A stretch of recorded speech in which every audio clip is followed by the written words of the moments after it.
Indian cinema హిస్టరీలో నేను ఇలాంటి యాక్షన్ సీక్వెన్సెస్ నేను చూడలేదన్నమాట. నేను ఇంగ్లీష్ మూవీస్ అని పెద్దగా చూడను, కానీ నేను చూసిండే ఇండియన్ మూవీస్లో అయితే నేను ఇలాంటి యాక్షన్ సీక్వెన్సెస్ చూడలేదని. క్లైమాక్స్ బాబా నిజంగా ట్విస్ట్ అయితే వేరే లెవెల్ అనమాట. క్లైమాక్స్ కోసమే నేను ఇంకోసారి పోదామని నాకు అనిపిస్తుంది. ఎందుకంటే ఇప్పుడు అమితాబ్ బచ్చన్ గారు అశ్వత్థామ అని మనకు ట్రైలర్ నుంచే తెలుసు, కానీ ప్రభాస్ గారిని కూడా మహాభారతంలో ఒక క్యారెక్టర్కి కనెక్ట్ చేస్తారు. అది మీకు క్లైమాక్స్లో చూస్తే తెలుస్తుంది.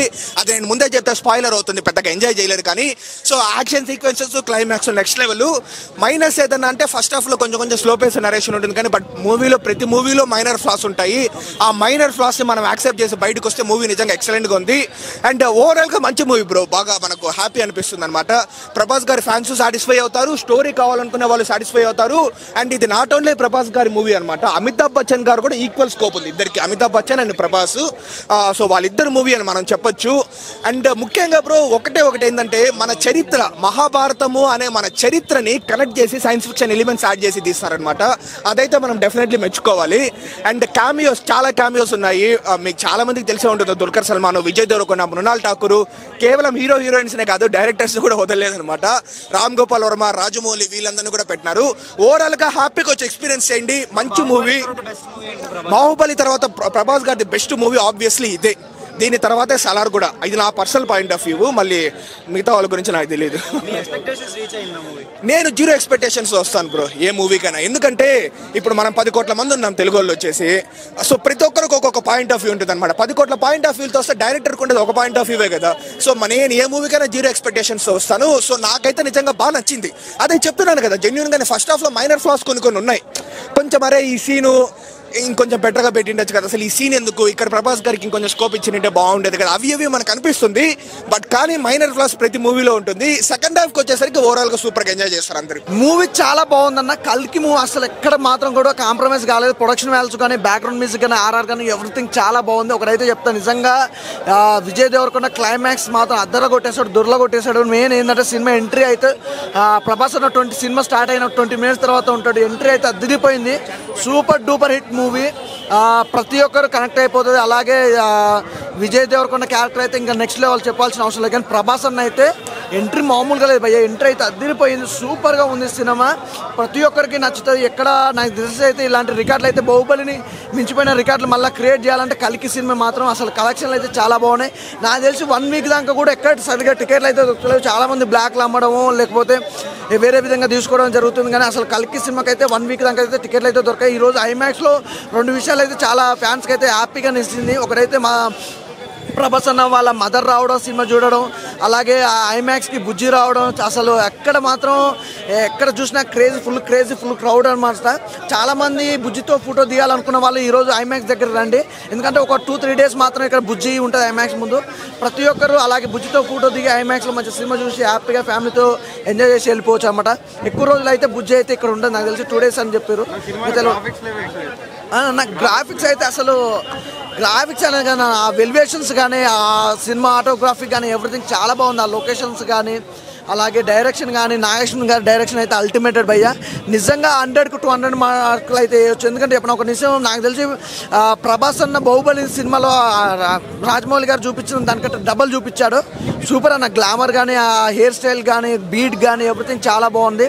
Super hit movie. అలాగే దీపికా పడుకోన్ గురించి అయితే ఒకటి చెప్పాలన్న, నిజంగా వీళ్ళిద్దరు కాంబినేషన్ కూడా చాలా డిఫరెంట్ కాంబినేషన్, చాలా డిఫరెంట్గా ఉన్నారు. అసలు జోనర్ అయితే చాలా బాగుంది, చూసేందుకు ఈడు జోడు చాలా బాగుంది అనమాట. సూపర్ మూవీ అసలు. అసలు అదే నేను అనేది, చాలా మంది ఇది అడుగుతారు, అది చెప్తే ఆ ట్విస్ట్ అనేది చెప్తే అసలు సినిమా చూడరు. అంటే థియేటర్లోనే చూడాలి భయ్య. అలాంటి సీన్లు కొన్ని సీన్లు ఉన్నాయి, అది థియేటర్లోనే చూడాలి. మామూలుగా చెప్పినా కూడా చాలా మందికి అర్థం కాదు. సూపర్గా ఉంటుంది సినిమా. ఆయన క్యారెక్టర్ కొద్దిగా ఉన్నా కూడా ఉన్న కాడికి అయితే చాలా బాగుంది. కమల్ హాసన్ గారి క్యారెక్టర్ కానీ, ఆర్జు గారి క్యారెక్టర్ కూడా చిన్నగానే ఉంటుంది కానీ చాలా బాగుంటుంది. ఫస్ట్ హాఫ్లో సూపర్, ప్రతి ఒక్కరి క్యారెక్టర్ ఎంజాయ్ చేస్తారు. బ్రహ్మానందం గారి క్యారెక్టర్ అయితే ఇంకా అల్టిమేటెడ్గా చెప్పాల్సిన అవసరం లేదు. ఎవ్రీథింగ్ చాలా బాగుంది భయ్య సినిమా అయితే. అంటే ఈ సినిమాకి సంబంధించి, కల్కి సినిమాకి సంబంధించి ఏంటంటే అన్ని ఇండస్ట్రీ వాళ్ళు, అంటే తెలుగు కానీ, కన్నడ కానీ, మలయాళం కానీ, ప్రతి బాలీవుడ్ వాళ్ళే కానీ, టాలీవుడ్ వాళ్ళే కానీ ఎవ్రీథింగ్, అంటే హాలీవుడ్ వాళ్ళు కూడా ఇందులో యాక్ట్ చేశారు. అది చెప్పుకోవాల్సిన విషయం. ప్రతి ఒక్క ఇండస్ట్రీ వాళ్ళు ఇందులో చేయడం సూపర్ అన్న. అసలు మామూలుగా లేదు, సినిమా అయితే చాలా బాగుంది.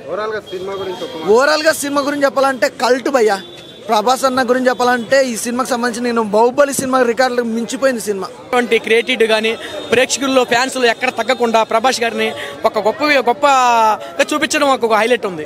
తర్వాత ఏంటంటే అంత యంగ్ ఫీలింగ్లో ఉన్నటువంటి కూడా ఆయనకి ఎక్కడ తగ్గకుండా హిందీలో అమితాబ్ బచ్చన్ గారిని కూడా అంత ఫుల్ పిచిటీగా చూపించడం అంటే ఏ సినిమాలు ఇప్పుడు లేటెస్ట్గా ఏ సినిమాలో లేడు అమితాబ్ బచ్చన్ గారు. అంత క్యూట్ యాటిట్యూడ్గా ఆయనలో మళ్ళీ అమితాబ్ బచ్చన్ గారిలో ఫైట్ క్రియేట్ చేయడం అంటే ఇటీవల లేటెస్ట్గా బ్రహ్మానందం గారిని మొత్తం సినిమా మొత్తం ఆడుకుంది ఏంటంటే మన కలికి అని చెప్పుకోవచ్చు. బ్రహ్మానందం గారికి నేను పెద్ద అభిమాని, ఎందుకంటే Guinness book of the record ఆయన బ్రహ్మానందం గారు ఆయన సంగతి మనందరికీ తెలిసిన విషయమే. రాజమౌళి గారు కూడా ఈ సినిమాలో ప్రభాస్ గారు డ్రైవింగ్ చేసేటప్పుడు రాజమౌళి గారు కూడా ఒక షాట్లో కనిపిస్తారు. చాలా ఎంజాయ్ఫుల్గా అనిపించింది. రాజమౌళి గారు ఈ సినిమాలో ఎలా మూమెంట్ ఇస్తారు అంటే మన కొత్త జర్నీలు అనమాట. రాజమౌళి గారు ఎలా జర్నీ చేస్తున్నారు, ప్రభాస్ గారు ఎలా జర్నీ చేస్తున్నారు, వాళ్ళందరిలో కూడా చాలా హ్యాపీగా ఫీల్ అయ్యాము. ఇంత మధ్య పెద్ద ఆర్టిస్టులు హ్యాండిల్ చేయడం అంటే మాష మాటలు కాదు. స్టోరీ అంతా కూడా ఇంటర్వ్యూల దాకా ముందల స్టోరీ రివీల్ కాదు, ఇంటర్వ్యూల తర్వాతనే స్టోరీ మొత్తం రివీల్ అవుతుంది. అంటే మనకు అవతార్లో కూడా ఇదే చూసాం మనం. అవతార్ ఫిలింలో కూడా ఒక కొత్త ప్రపంచాన్ని చూపించారు అక్కడ. దాంట్లో కూడా రామాయణం భారతం అన్నీ ఉంది. మనందరూ కూడా అర్జున్ రెడ్డి ఇంకా చాలామంది ఉన్నారు, దిల్కర్ సల్మాన్, వీళ్ళందరూ కూడా అంటే భీముడు, నకులుడు, సహాదేవుడు హిస్టారికల్ ఫిలిమ్స్ అన్నీ మనకు తెలుసు. మన రామాయణం భారతం ఇవన్నీ కూడా మనకు తెలిసిన విషయాలే. సో వీటన్నిటిని కూడా ఏంటంటే కల్కి, వాట్ ఈస్ దిస్, అసలు కల్కి అంటే అర్థం ఏంటంటే, కల్కి అంటే మానవుడు నిర్మించబడినప్పటి నుంచి జరిగేటువంటి పరిణామాలన్నింటిని కూడా కూడగట్టుకుని తీసిన అంశమే కల్కి. ఇక్కడ వర్తమాన కాలం, భూతకాలం, భవిష్యత్తు కాలం, 3 కాలాలు ఉన్నాయి. అంటే మన వర్తమాన కాలం ఏంటంటే భూతకాలం ఏం తెలియజేస్తుంది, గతంలో జరిగిపోయిన పీడినంతా కూడా భూతకాలం తెలియజేస్తుంది. వర్తమాన కాలం ప్రజెంట్ జరుగుతున్నటువంటి అంశాలన్నీ కూడా మన ఈ కాలం చేస్తుంది. భవిష్యత్తు కాలం రాబోయే రోజుల్లో జరిగేటువంటి అంశాలన్నీ కూడా భవిష్యత్తు కాలం దేంట్లో ఉందంటే మనం ఉదాహరణకి బుజ్జి తీసుకోవచ్చు. భవిష్యత్తు కాలంలో రాబోయే రోజుల్లో మన గాలిలో ఎగిలే మోటార్లు అన్నిటి కూడా మనం తయారు చేసుకున్నాయి. ఈ మానవుడు ఎలా ఉపయోగించుకోవాలి, రాబోయే రోజుల్లో ఈ గాలి మోటార్లు అన్నిటి కూడా వెహికల్స్ అన్నిటి కూడా మనకి ఎలా కూడగట్టి మనందరికీ మన తెలుగు ప్రజలందరూ కూడా గడవపడే అంశం ఏంటంటే భవిష్యత్తు కాలంలో ఇటువంటి బుజ్జిని కనిపెట్టడం చాలా హైలైట్ ఉంది. ఇది అశ్విని గారికి తెలుగు ఇండస్ట్రీ రుణపడే కాకుండా యాజ్ ఇండియన్ ఫిలిం మొత్తం కూడా ధన్యవాదాలు తెలియజేసుకోవాలి. సో చాలా సూపర్గా ఉంది ఫిలిం. ఇక్కడ నాట్ జోక్ అంటే ఎక్కడ బోర్ కట్టకుండా సినిమా నిర్మించడం అంటే కొంచెం సవాల్తో కూడుకున్న అంశం. అశ్విని గారు కొంచెం సవాల్తో బాగా సీరియస్గా తీసుకుని సినిమా నిర్మించారు. మూవీ మాత్రం సూపర్ డూపర్ హిట్ సినిమా, సందేహం లేదు. బ్లాక్ బస్టర్, ఇందులో సందేహం లేదు. ఇట్లు మీ పెట్టల ద్వారా. సో మీ అందరూ కూడా మీడియా మిత్రులకి నేను పెద్ద అభిమాని, మీ సపోర్టెడ్ కావాలి, రాబోయే రోజుల్లో ఉన్నత స్థాయిని చేరుకోవాలని. సో మీ అందరు సపోర్టెడ్ బాగుంటుందని. అమితాబ్ బచ్చన్ గారు ఇక్కడ ఆయనకు ఉన్నటువంటి చాలా ఆయన గేజ్కి ఇప్పుడు ఉన్నటువంటి ఆయనకున్న వయసుకి ఇటువంటి సినిమా చేశారంటే అమితాబ్ బచ్చన్ గారు not a joke. So wonderful this film.